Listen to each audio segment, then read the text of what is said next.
भारतीय हवामान विभाग आयएमडी कलर कोड प्रणाली कशी काम करते मित्रांनो, आज आपण भारतीय हवामान विभाग आयएमडी कलर कोड प्रणाली कशी काम करते याविषयी माहिती जाणून घेणार आहोत।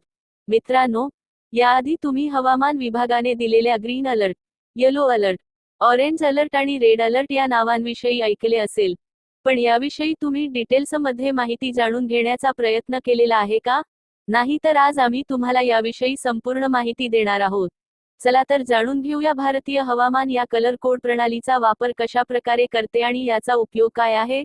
भारतीय हवामान हवामानाच्या इशाऱ्यासाठी आयएमडी कलर कोड प्रणाली वापरते। ग्रीन अलर्ट हे प्रणाली कोणत्याही प्रकारची नैसर्गिक आपत्ती नाही।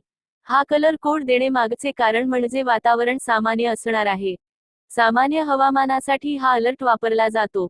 येलो अलर्ट ज्या ठिकाणी 64.5 मिलीमीटर ते 115.5 मिलीमीटर दरम्यान मुसळधार पाऊस पडतो अशा भागाला येलो अलर्ट देण्यात येतो।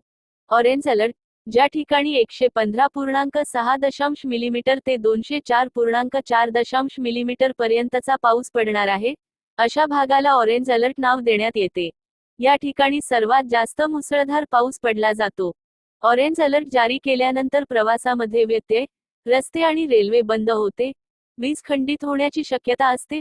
ऑरेंज अलर्ट अंतर्गत असलेल्या भागात राहणाऱ्या लोकांना हवामानाच्या ताज्या अपडेटबद्दल माहिती दिली जाते आणि त्यांना आवश्यक ती खबरदारी घेण्याचा सल्ला दिला जातो। रेड अलर्ट ज्या ठिकाणी 204.4 मिलीमीटर पावसाची शक्यता आहे अशा ठिकाणी रेड अलर्टचा इशारा देण्यात येतो, म्हणजे परिस्थिती खूप नाजूक आहे आणि लवकरात लवकर या ठिकाणी कारवाई केली जावी। ज्या ठिकाणी असा पाऊस पडण्याची शक्यता आहे तेथील नागरिकांना लवकरात लवकर हटवले जाते, ज्यामुळे कोणतीही मनुष्यहानी होणार नाही।